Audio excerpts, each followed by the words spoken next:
Assalamualaikum. Welcome to another talk in our series of talks with the Sanato Tijarat Talks initiative.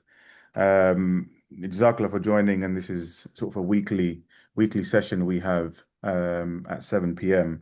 Um, Under our strategic pillars, today falls under employment, and we'll be joined by Lateef Mirza Sahib. Before I introduce him, just to remind everyone, we have our four strategic pillars, which we try and cover off in these talks for the benefit of everyone. That's enlightenment, empowerment, employment, and entrepreneurship. Um, Today we're joined by Lateef Mirza Sahib, who's a senior in technology and transformation leader with over 30 years of experience delivering complex programs across financial services, media, manufacturing, and technology. He has held senior leadership roles spanning engineering, operations, and strategy, and has worked extensively across the UK, Europe, Asia, and USA. And alongside his executive career, he's an active mentor supporting professionals through career transitions and leadership development. He's also served the Jamaat in a number of different capacities, including chairman of AIMS for over 20 years. And today, the TIFSA will help us address issues such as within the employment space, why good candidates are often overlooked, what senior leaders actually look for when hiring, how to position yourself when the market feels stacked against you. So hopefully we'll take a lot of sort of valuable insight from the TIFSA. Just to remind everyone, uh, the presentation will be around sort of 20-25 minutes, and then we'll kick off with the questions. So feel free to get your questions in under the sort of chat function. And also, I'll be releasing a poll, so your feedback is greatly valued and helps us sort of, make the constant improvement. So over to you, Lateef. Someone Jazakallah for joining us. Yeah, thank you. Yes, assalamu alaikum everyone. So, Najim Saab, thank you for the introduction. So, just to back up what Najim Saab said, I've been hiring candidates for many years, and over those years, I've probably hired hundreds of candidates right across the globe. So, as a hiring manager, I've got certain insights to how the hiring process should work and how candidates can position themselves. And I'll try and share a few of those insights today. It is a huge topic, so I can't go into too much detail in the time available. So it'll be quite top line, but there is room for questions at the end of the presentation. So if you do come up with questions, just write them in the chat and we'll try and get through as many as we can at the end. The other thing I suggest people do, if not already done, you can link into me as well. That QR code on the screen, if you scan that in on your mobile, you can link into me or just search my name on LinkedIn and you can connect with me on LinkedIn. I do post sometimes about the job search process as well. And that might be something we're doing. I'll put the QR code up again at the end of the presentation. So let's get started then. As everyone probably knows, if you're job hunting right now, the market right now is one of the worst markets I've ever seen. And I've seen many swings in the market from, good markets for candidates to good markets for employers. And right now it seems to be a bad market for everyone. Both candidates and employers are struggling. Employers are struggling to get talent through because they get inundated with applications that aren't suitable for the roles they've got. And candidates are struggling to get through to hiring managers who are candidates with good skills, are struggling to find a match. And it is one of the worst markets I've ever seen. I'm also mentoring as a volunteer. I'm mentoring young professionals as a volunteer, and it's extremely tough right now for everyone looking for work. Um, so the right techniques, the right processes are going to help you in this market more than ever. So an image of a guy there in a suit, but this advice is equally applicable to men or ladies, and I can see there are a few ladies on the presentation. So apologies for using a male figure on the front page. It's just what the AI came up with.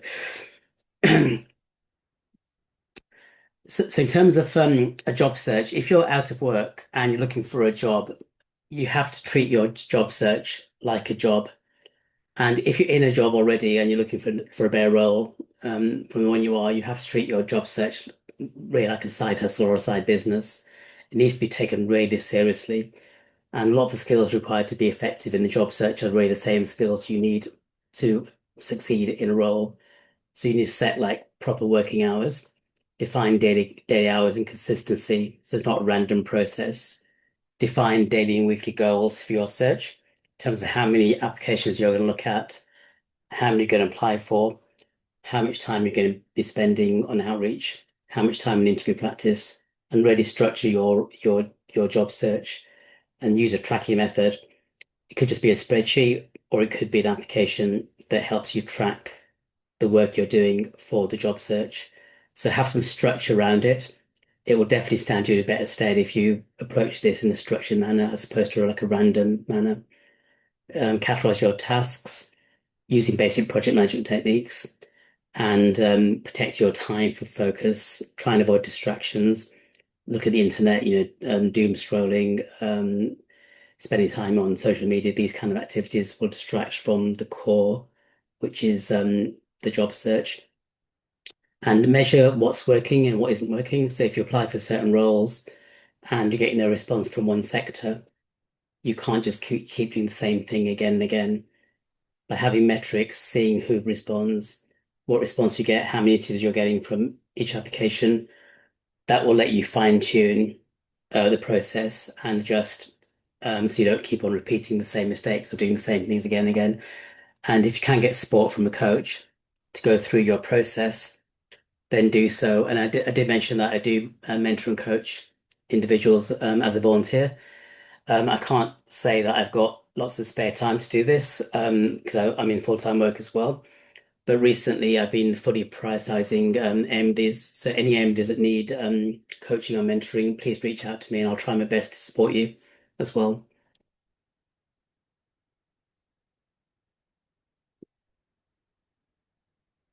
So one thing that's very important is quality, not volume. So my recommendation in this market, more than others, is try and avoid high volume of applications. Try and avoid clicking on every single job that you see. Try to avoid applying for like 30, 40 jobs a day. You can't do that to a quality level. Maybe that approach worked in the past when it was more of a candidate-driven market, but it definitely doesn't work now. What works now is a focused, tailored approach, and you have to really put effort into each role you apply for and target your roles to roles that you've got the skills to succeed in and get.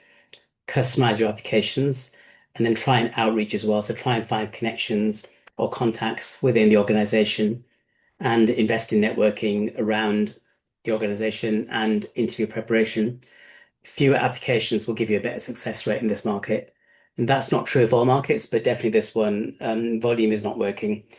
Hiring managers are getting inundated with applications. So when I put a job role out, I'm getting like within 10 minutes, I'm getting like 500 applications for every job role. And 499 or 498 aren't suitable for the role. People just scatter applying, and it's just clogging up the system, making it harder for everyone. So I strongly recommend don't do that. Don't scatter apply. It won't help you. It doesn't help the hiring manager either. So networking is absolutely crucial. So networking has always been important, but in the current job market, I think it's probably fair to say without some form of networking, probably you have almost zero chance of success. So networking right now is absolutely essential. You have to try and find a connection that will get you into the interview, get you into the hiring manager. The cold application with no connection isn't really going to work anymore. Now, this doesn't mean you have to know somebody at the start. You can see a role and then you can try and find a connection or a connection of connection that can get you an introduction. Or you can even try and find somebody in the company that maybe you're not connected with. You can reach out to them on LinkedIn or some other platform, and you can say you've applied for this role. You really value their insights into any advice they've got about it. And many people will be willing to help you, even if they don't know you. If you reach out in the right way, they may be willing to help. But the important thing is build your network even before you need your network. It's something you should always be building all the time. Even if you're in work, you should focus time every week on building your network. So I mean, LinkedIn is a great platform. There are others, but LinkedIn is probably the leading platform. So start by connecting with your former colleagues and your managers, then contact your recruiters, clients, and suppliers. And one thing that I even do today is I aim for at least one coffee chat per week with somebody that I've not met before. So I'll go on LinkedIn, I'll look at my connections, I'll reach out to somebody on LinkedIn that looks like they've got an interesting profile, I'll ping them and just a coffee chat. There's no hidden agenda. It's just purely to grow network and get to know more people. So aim for one a week at least, and this could be a real coffee in a coffee shop, or it could just be a virtual one as well. And then when you network, you should try and not necessarily try and get something out of it. You should also contribute as well. Even if you're young and inexperienced and just starting out in your career, you have insights that could be valuable to, say, a more experienced or older person. They might want to know, what a Gen Z thinks of a certain topic. They may want some insights on what's happening in social media or what's happening in, what's trending right now. They might want to know your insights as well. It's just because you don't have a lot of experience necessarily, or your experience you might not feel it's valuable. It could be valuable to somebody. So when you come to the networking approach, please try and contribute as well as gain something back. And the best advice is don't necessarily network with a fixed agenda, just network for the sake of networking.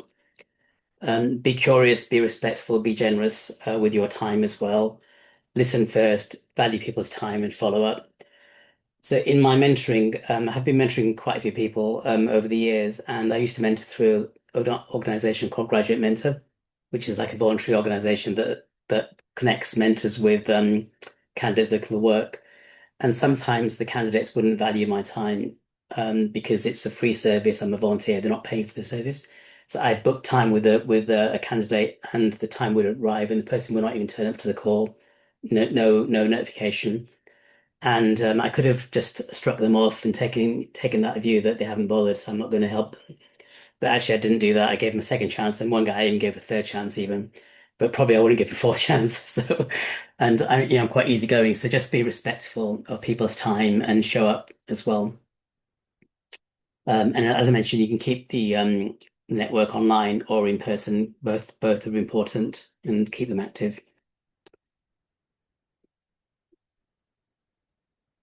So just to reinforce, give and build goodwill. I mean, I think I've probably covered this in the last slide already. But try and contribute as much as you try and gain. That's the way the world works. It's all about trading favors. So, if you see a role that's not suitable for you, but you think you know someone else it might be suitable for, send it to them. Make introductions and referrals. So if you can help other people out as well, do so. Even if you're out of work yourself, you might know someone and you can connect another candidate with that person. So don't feel the focus should be purely on your own job search. You should focus on supporting others in the same situation. So you should do that anyway because it's a good thing to do. But often it may even generate opportunities for yourself as well.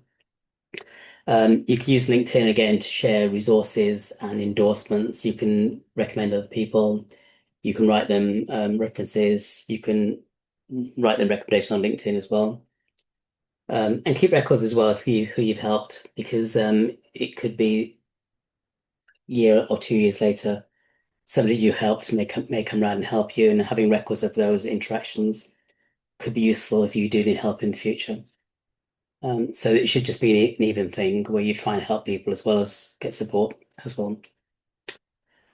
Um,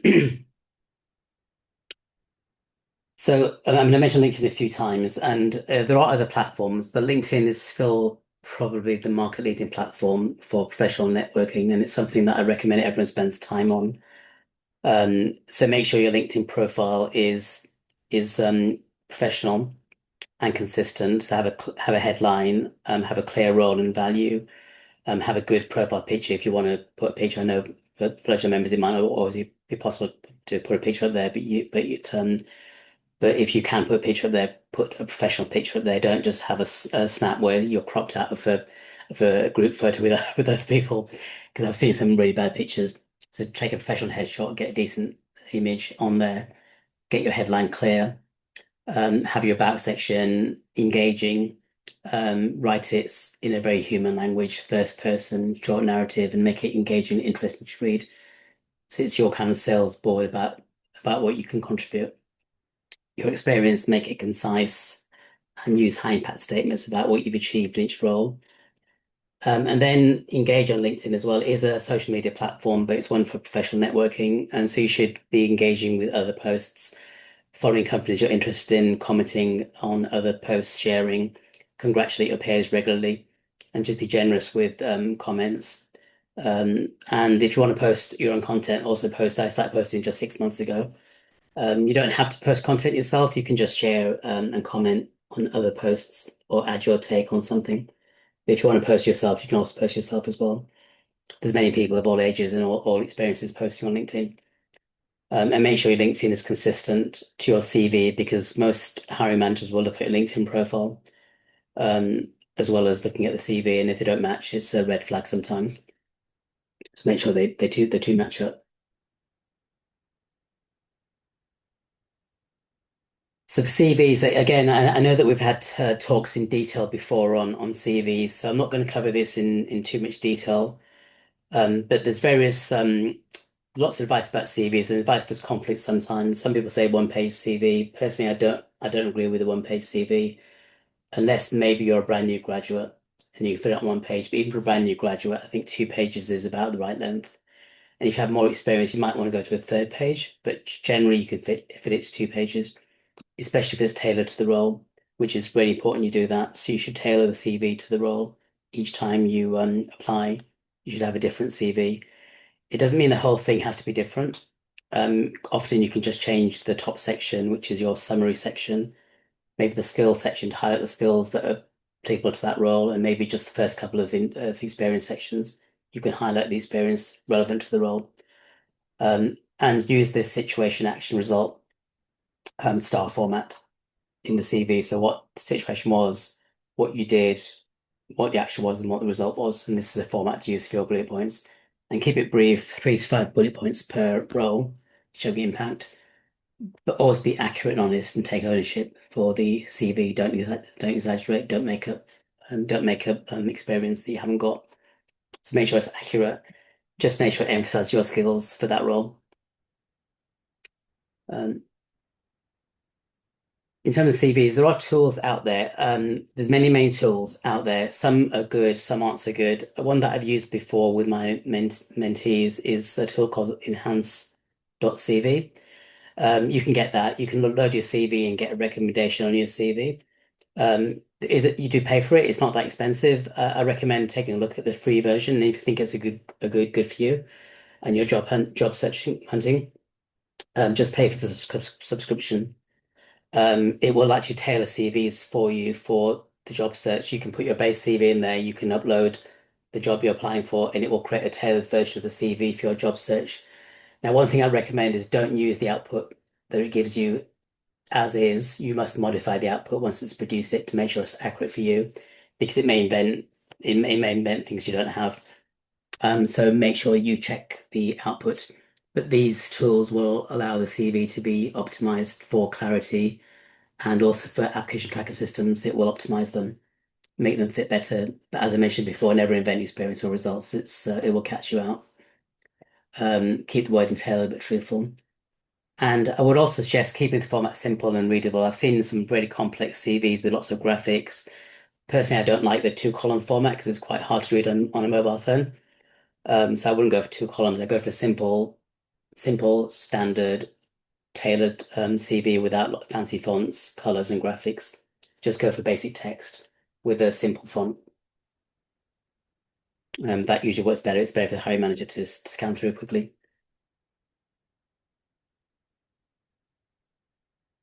So, assuming you've got this far, you've got your LinkedIn profile, you've applied for your roles, you've got your CV right, you may get invited to interviews, and interviews should be practiced before you get to them.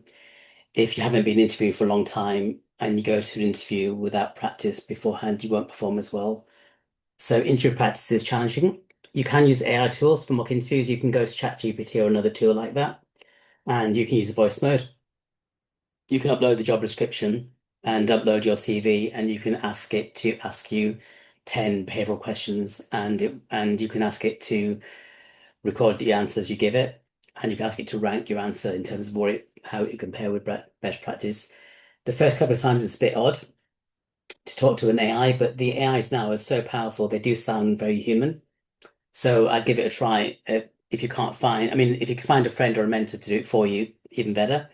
But if you can't, you can use AI to practice your interviews, and you can rehearse basic stories about your experience as well, and practice the timing and the pacing. You can also look at you can also record yourself if you want on video and look at your body language and how you come across. Often interviews might be online anyway on Zoom, so there are techniques to look better on Zoom as well. Good lighting, good audio setups, but also the same for in person as well. So practice those out and look at and make sure that when you do get an interview, you do your best in the interview because there have been many candidates competing for the same role.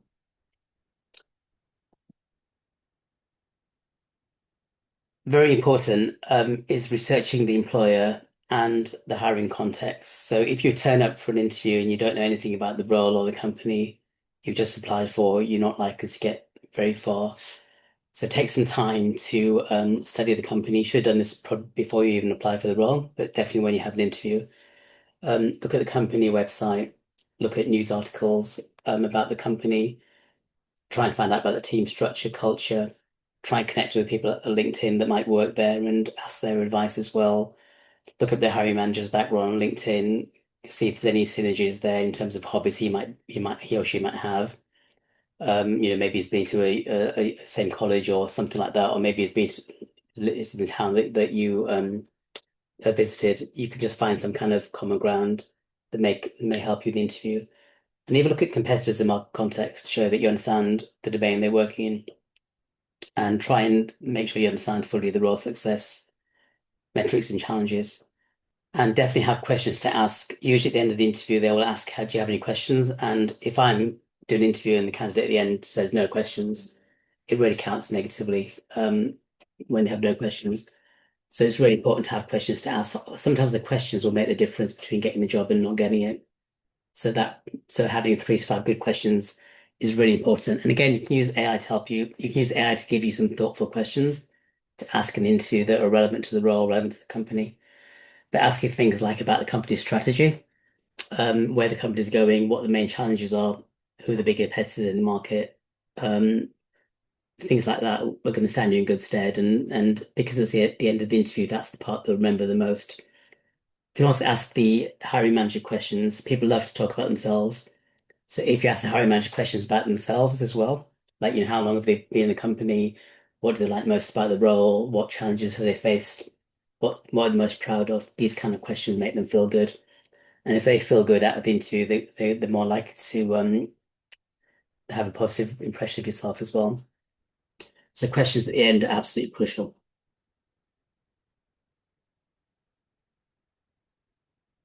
So something else with interview mindset is that people who go to interviews, they're obviously looking for work, they want a job, and some of them might have been out of work for some time, and they might even be, a little bit desperate to get the role, and they may focus on themselves. It's really important in the interview not to do that. It's really important to focus on the employer and the hiring manager and focus on what you can do for the company, not what the company can do for you. If you get past the first interview, there'll be plenty of opportunities in the future to negotiate packages and those things and to find out about benefits and find out the other side of it. I think that's more in the latter stages when you think an offer's either coming or forthcoming. That's the time to ask about those things.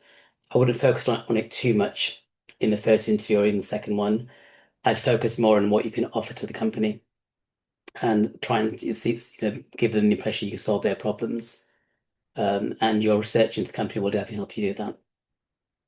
Um, Definitely avoid negativity, avoid criticizing your current role or previous roles, avoid criticizing past managers, and just give the impression of positivity and optimism throughout.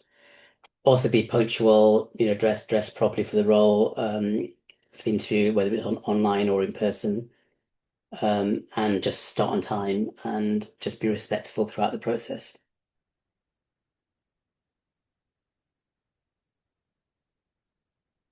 So again, there's a growth of AI recruiters as well.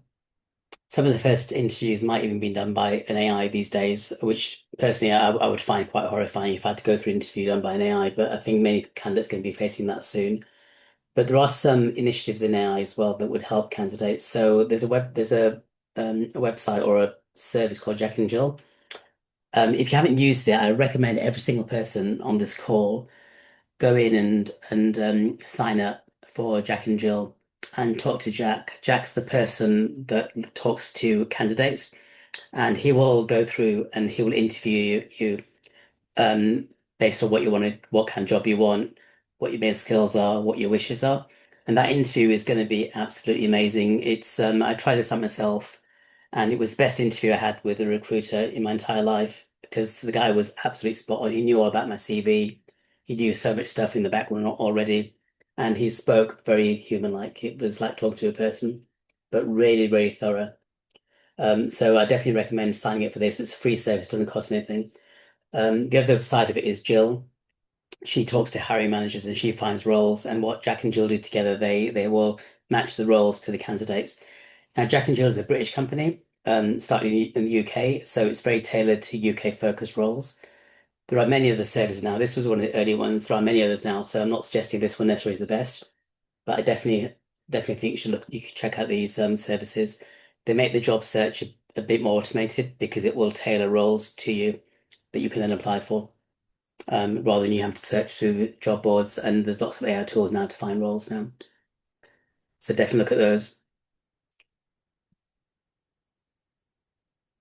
So something really important because as people who've been job searching will know, it's extremely challenging to be out of work, and pressures on finances and other issues maybe there as well. So it's really important to focus on well-being during the job search. So eat good meals, stay hydrated. I mean, I always have my water. This is my 1 liter water. I'm trying to drink like two of these a day. So sip water, take regular exercise. I've read recently that like short workouts and regular movement is better than infrequent exercise. So if you can set a timer to get up every 45 minutes and even walk for 10 minutes, even within the house or outside, if you can get outside for 10 minutes, or I do at home actually every 45 minutes, I should run. I've got 2 flights of stairs in my house. So I should run up and down the stairs 10 times, and it's absolutely the best workout. And I do that several times a day, and it's super good for cardio and strength as well. So get regular exercise, make sure you sleep consistently, try and get 8 hours a night of sleep. Spend time with friends, family, social time as well. Don't neglect that. And sometimes it's nice to get out and to a coffee shop and have a coffee or something like that in a coffee shop. You get a change of scenery as well, so you don't feel like you're just in the house all the time. So well-being is really important to maintain positivity as well. Keep your energy up. So I recommend focusing on health and well-being, mental and physical. And it's really important.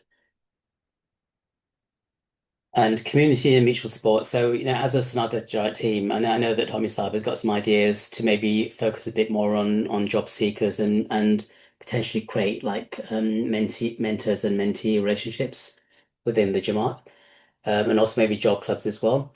But even without the Jamaat support, you can form your own networks. Again, on LinkedIn, you can use LinkedIn to connect with other job seekers, either within the Jamaat or outside the Jamaat. You can find mentors and mentees there as well. Many people do it voluntarily. And you can just have some accountability with other job seekers. So if you're looking for a certain type of role, someone else might be looking for another type of role. You can work together and help each other out, like with CV advice, interview practice, reviewing their CV. You can review your CV. You can interview each other and do role plays. If you see a role that might be suitable for the other person in your group, you can pass it on and vice versa. So you can set up these little groups yourselves, have a WhatsApp group or a LinkedIn group, and just try and grow a community around yourself to help with your job search. It makes it a bit more interesting to have some accountability as well.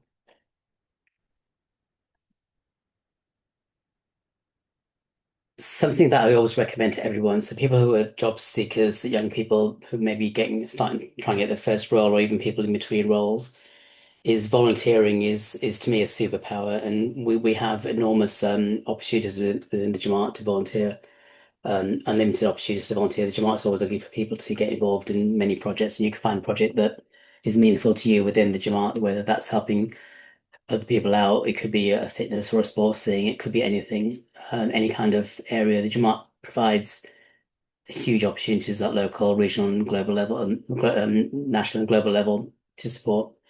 The benefits are absolutely enormous. I mean, I've worked in the Jamaat since as long as I can remember, in different roles, and the benefits to me personally are absolutely enormous. Not the reason I do it. I don't do it for self-benefit, but believe me, the benefits are just indescribable. And I always get my kids involved in volunteering activities as well, and they gain confidence more than they could gain. At studying, so when they enter the job market, they've already got lots of confidence built up from experience of working on projects within the Jamaat. So obviously it benefits the community as well. And it also builds your skills and network. So networking within the Jamaat is as important as networking outside. There are many MDs in good positions that can refer you. And if you know them through Jamaat work, you can tap into their skills and network professionally as well. So these are just some of the benefits of volunteering. So I recommend that if people are not volunteering, either within the Jamaat or outside, please find something to give back each week. And the last slide, I think I'm coming towards the end now. Spiritual resilience, extremely important. So obviously daily prayer for yourself and other job seekers. If I hear of somebody who's out of work, I do know how tough it is in the marketplace. So I will always spend time praying for that individual and remembering them in my prayers. I'll try and help them practically as well, but also help them spiritually through prayers. And it's very important to stay positive and keep hope, even though you might be very frustrated. But trusting in Allah while staying active is really important. So trust in Allah, but also carry out the tasks as well to get the blessings. And keep your prayers regular, read the Quran, write to Azur as well, and remain optimistic. So even though it might be tough going at times, optimism is really important. People can sense desperation. They can sense people who have given up, and that isn't a good look in an interview. So when you come to an interview, if you do get through the process to an interview stage, you want to be optimistic and come across as your best. And so trusting God that things will improve for you, regardless of how bad your situation might feel.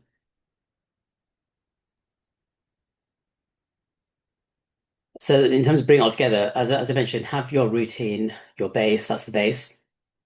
So have your tasks, your habits, your consistent actions that are going to result in it's going to give you results. Make sure your applications are crafted and quality, so avoid random applications. So it's definitely value over volume. It's important. Sorry, I've gone the wrong order.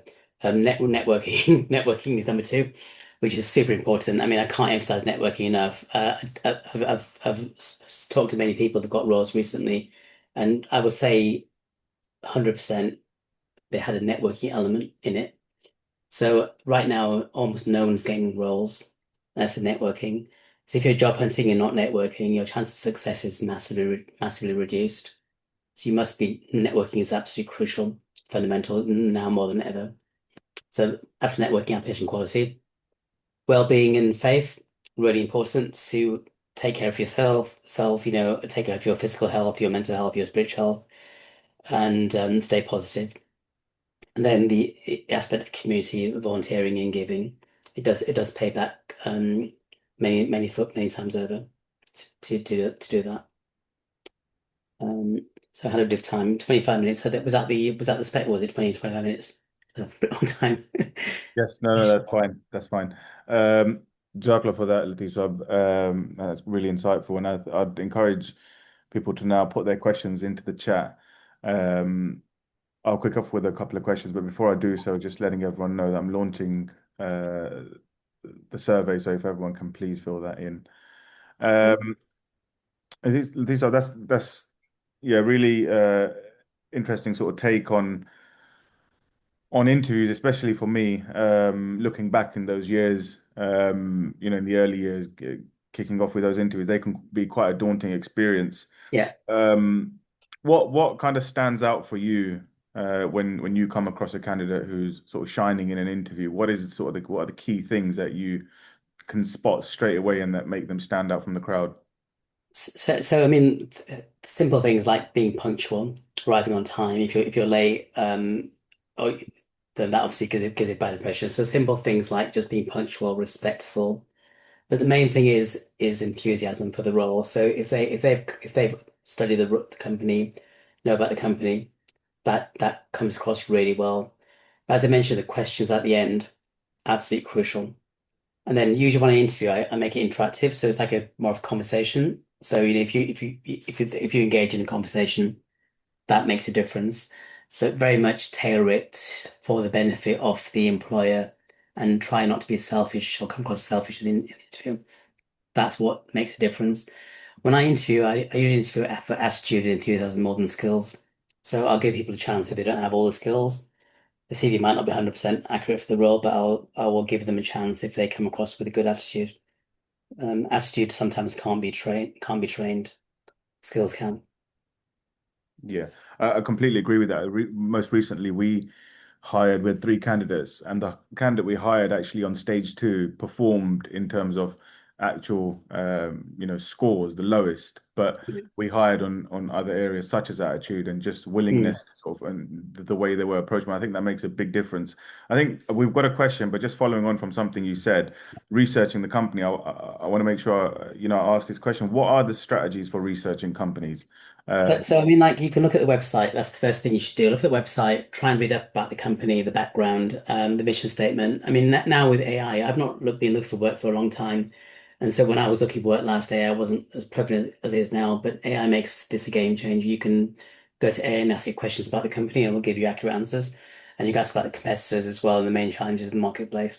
So you can very quickly do research with the AI now that you couldn't do before. But I used to read news articles about the company.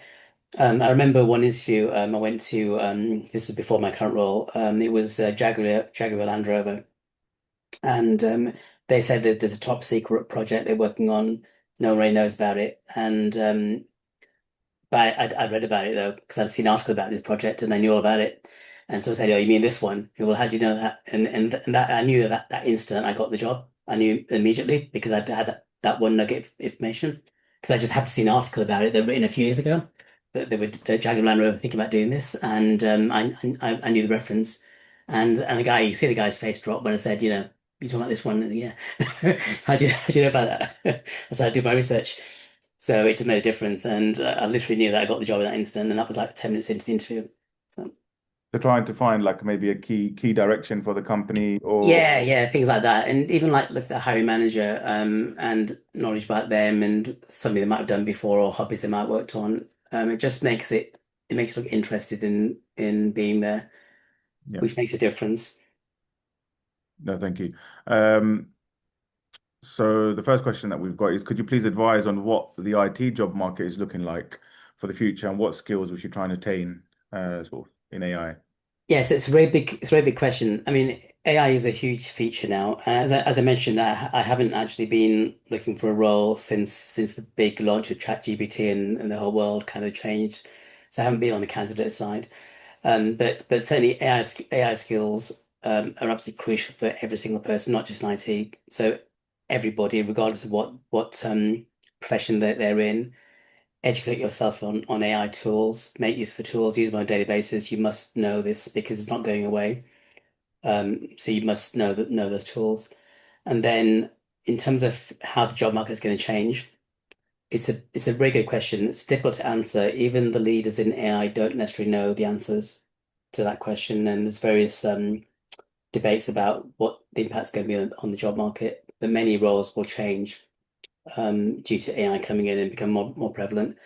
But certain things like human relationships, empathy, and like relationship building and empathy and intuition, it'll take a long time for AI to replace those kind of skills.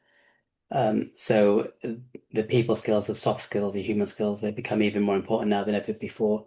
So learn the technical side of things, but focus on the people side as well. It's absolutely key. Okay. Exactly. Got another question. What are the reasons for rejection if your CV meets all the essential and desired requirements of the job? And that I can see that can be quite, So it disheartening. depends. It depends. I mean, it's very hard to answer because it really depends on the criteria that that company is hiring for. Now, some companies are very structured. They have a very structured hiring process, and they actually use quite scientific techniques to separate candidates. Other companies might not be as structured. They might just use how they feel about the candidate, and it might be very soft. But from legal point of view, the process has to be fair. So there should be some kind of scoring system behind it, and you won't necessarily know what the scoring is that the criteria that the hiring manager is using. But you can ask that question in the interview. You can say, what criteria are you using to separate a good candidate from a bad candidate? You can ask that question. It's that you'll get an answer. So you can find out. But they will obviously check. You don't know who you're competing with because it could be that you do everything fine in the interview, and somebody else gets the role because they just have more experience or they tick more boxes. So you can't really control that happening because you can't control the other candidates. Just make sure you present yourself in the best possible way. But rejection could be many reasons. It could be you're late to the interview. It could even be the way you're dressed. It could be the fact you hadn't researched the company. You had some skills missing. You may have answered a question incorrectly. There could be many reasons. So Nadeem Saab has posted that according to The Guardian, the graduates market has decreased by 60%. really, yeah, I've also been hearing that yeah, a lot more people are saying that because there is this turbulence in the job market at the moment, yeah. you're getting people that are way more qualified applying for sort of the jobs that are actually posted for. So are you seeing that? And that's obviously going to make it harder for people Yeah, who are trying to go we, in at we the are. moment. We're seeing. I mean, what we're seeing is people flooding roles because a lot of people looking for work. There aren't many jobs around. So when you put a job up, we're getting many applications, like hundreds of applications.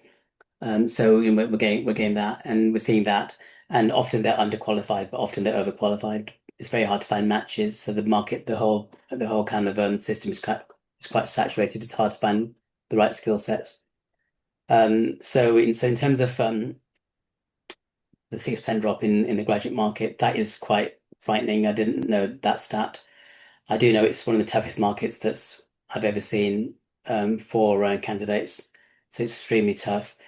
It's a bit like post-COVID because obviously during COVID, everything stopped for a while. People just didn't know what was going on, so they stopped. But then once they got used to kind of COVID or used to the new way of working, things start to come out again. And we are seeing some signs of improvement in 2026 in the market. So yeah, last year was really flat, but we are seeing some economic movement now in the market, and so that hopefully will lead to more roles. Graduates in particular are impacted right now, given a lot of the entry level roles can be done by AI tools now. And we're using AI as well within our organization. It is covering somewhat juniors might have done before. So it So is should it tough. be that graduates then open up kind of their preferences of what they really want to go into and recognize that actually now is probably the time to just consider other options within sort of similar sectors, or Yeah, yeah, is that a exactly. I mean, wise I think idea? I think I think people have to be flexible and try and get into some kind of work to get some experience. And even though it might not be ideal for them, it might not be their target. It could be that there's no roles in their target, or their target is massively oversubscribed. So they might have to diversify. So the person might be trained to be a lawyer, for example, but legal training gives you many skills that are transferable. And if they can't get a role as a lawyer because there aren't enough roles around, because a lot of I mean, I'm not saying I don't know much about law, but let's say the junior roles of research might be covered by AI tools now. Then you can think, well, what can that degree give me? What other areas can I go into? But it is very tough for graduates. It's hard to advise, actually. It's really tough right now because there aren't many roles around. Another couple of questions. So nowadays with AI scanning your CV, or AI is being used by companies to hire. So how can you overcome such challenges? And then I guess linked to that is should you be hiding your name to avoid certain biases? So it's the first question about AI. I mean, you have to optimize your CV to match the role. Don't invent things, but optimize it. Now, even though AI is being used for first interviews sometimes, screening interviews, screening interview tends to be quite basic. So people using AI for the screening interview, and it's just like a checklist of items. I'm not seeing much sophisticated AI being used to actually make decisions on candidates yet. It may come later. I'm not really seeing that. So people think that applicant tracker systems are making decisions. They don't. They're purely an admin tool to help the hiring manager filter the applications and find the closest matches. but they're not making decisions. Again, it's a human making the decisions in most cases. Now that might change to an AI making the decisions in the future. But right, I'm not seeing much of that right now. And again, it's the same with a human. You have to optimize your application and tailor it to the role and try and be the best candidate. Because you have to be within the top 10 to get an interview, and then you have to be selected from that. So try and be the best candidate in that pool. In terms of changing names, I've never done that with my name. I don't know. I don't think. I'm not sure how much bias there is in the system. Certainly in IT, I don't see a lot of bias. I think IT is reasonably kind of diverse and inclusive. Some other professions in the past, I've heard there was more bias in them, but I think even that's getting less now. So I'm hoping it's not a big issue at all with your name being a discriminating factor. I mean, luckily it's legal anyway for companies to discriminate in that way. I'm not saying it doesn't happen, but it's not legal though. But I wouldn't recommend changing your name to get around that. And if you have some gap in your career for some reason, how would you handle such a situation in an interview? So gaps are interesting. First of all, I try and put some on the CV to explain the gap as well, because the question will come up. So try and explain it in a positive way, the reason for the gap and what it was. Now, it's you can't turn the clock back. If anyone's had got gaps now, I would definitely fill those gaps with volunteering, because then you have a story to tell in the interview as well. You can put down that you had a career break here, but you did these projects, and you can learn enormous transferable skills through volunteering. Obviously, if you had a gap and you didn't do anything, you just watch TV and play video games, then it's quite hard now to kind of come up with a positive narrative on that. But in future, any gaps you have in future, try and use those gaps positively, even if it means traveling. Even I know travel can be expensive, but and maybe you can't afford it if you're on a career break. But if you're backpacking or something like that, or volunteering somewhere, try and do something positive in the gap, or try and learn a new skill. There's so much information now in the world of AI. You can learn pretty well anything using AI tools now. So use that gap for something productive. Do more courses. Self-improve. So make use of it. But if you had gaps in the past, you just have to explain them in the most positive way. In the same way that if you're a graduate in IT and you couldn't find a role, you end up with a role in McDonald's, serving customers in McDonald's. Even that role, which you might say doesn't really have any relevance to IT, there are transferable skills you can learn working at McDonald's. You can put that in a positive. You can say, well, I didn't sit at home. I went out, I got a job. I turned up for work. I was punctual. I did the job efficiently. I talked to customers. I solved problems, etc., etc. So you can turn that into a positive as opposed to feeling it's negative. I guess the follow on from that is, which has just come in, is what if the gap is about focusing on sort of your health, physical health, mental health, and certain priorities that you have in your life? Should that, and to what extent should that be shared? Yeah. So I mean, you don't share super very private information. So on a CV, you can make it like top line. You can say took a career break, and it could be that you were looking after a sick relative or something like that, or maybe you had illness yourself. Um, it's a very challenging one. I'm not really an expert on this. Maybe somebody else can advise better. But personally, I would be honest about the reason for the absence, reason for the gap. If it was health issues, you can put down what it was at top level without going into too much detail, and then you can flesh out in the interview about what it was. But if that's affecting if that's going to affect you doing the job now, employers have a right to know that as well. And even though people don't realize this, employers can actually not give you a role if they don't feel your health will allow you to do that role. So that'd be a legal reason not to give you the role in the first place. It's best to be upfront about it. I mean, people have setbacks. Even employers have health issues. I mean, one of my relatives had a health issue. Needs his time off work. He got a new job, and it just happened that the person hiring him in the interview had exactly the same health issue. So when he said I had this and this, well, I said I had the same thing a few years ago, and it just was a bit of a coincidence. But he got the role, and he was open about the health issue. So I would just be open about it. Yeah, chocolate. I think we'll take the last question here due to time reason. Um, Someone's posted on a job search website, Indeed, etc. Is it possible that some jobs are fake, as certain people have Yes. received? Yeah, definitely. People will put up fake jobs. And on LinkedIn, if you get active on LinkedIn, you'll get people offering you roles that don't exist and they're just scams. So just be careful. I mean, in the world right now, there's scams everywhere. Just have to be a bit wise to them and not fall for them if you can avoid it. And so just be wary about those things. That people are just maybe putting jobs up to collect CVs sometimes, or it might be more sinister. They might be putting jobs up to try and sell something. So Yeah, just be careful about those. yeah. Um, okay, just lastly now, Yeah. should you disclose, and at what stage should you disclose sort of disabilities? Um, it, Yeah. or should you, I suppose specifically being asked, should you hide a disability? Uh, So again, I'm not an expert on this. yeah, yeah, I don't think you should hide it. I don't think you should hide the disability.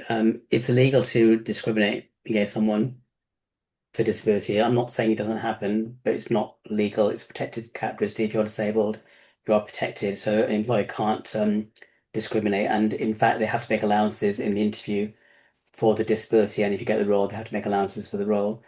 Now, if you have a disability, it may make it harder to get certain roles. But I know people that have disabilities that have got roles and succeeded in their careers. So I don't give you specific examples, but you can DM me and I'll give you some stories. But there are people that've got disabilities, they've got roles and good jobs. And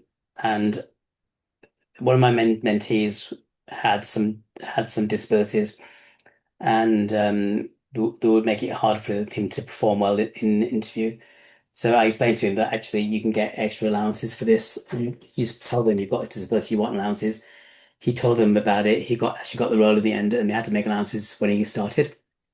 He was open about it, so I'd be open about it because it'll come out at some point anyway. And if you didn't disclose it beforehand, it may count against you once you've got the role. yeah. And I think there's generally a point through the HR process that these things can be disclosed sort of Yeah, safely. exactly. Yeah, I think you have to be honest with it. You can't really hide these things ultimately. So we all have to work with the hand that we've been dealt. Yeah. So if I mean, one person might be disabled, another person might have a speech issue. Just have to work with what we have. Sometimes if you have forms of autism, you may be bad at certain things, but you may be really skilled at other things. So, some of the disabilities can count in your favor as well. They're not necessarily negatives. They can give you a different outlook in life. Sometimes if you have a disability, you might be working in an area that caters for disabled people, and your experience of having that disability may make you a better candidate for those kind of roles. So I think we just have to work with what we have. I mean, I'm not very tall. I mean, people know me. I'm not very tall. I wouldn't be any good as a basketball player, but there's other things I could do though. So am I better at? So Yeah, thank you. Just for time reasons, I think we'll kind of stop it there. Jazakallah for your time and the presentation, Lisa. And just to remind everyone, these talks are, for everyone's benefit, and we've had some really good feedback on that as well.